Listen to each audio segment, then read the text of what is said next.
हम त शिवजी के जाटा में नहाइने बानी हो। हम त शिवजी के जाटा में नहाइले बानी हो। हम त जवन जवन मंगनी उ त पहिले बानी हो। हम त जवन जवन मंगनी उ त पहिले बानी हो। कि हमरा घर के मालिक हमर ससुर बारे हो।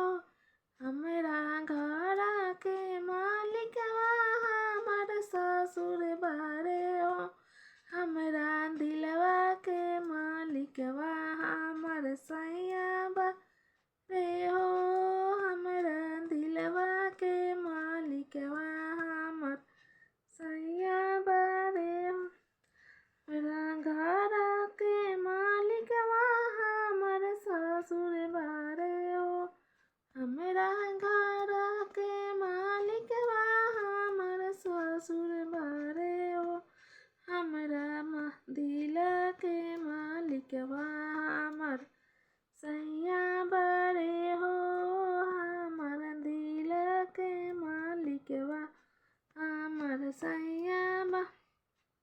हम त शिवजी के जाटा में नहाइले बानी हो।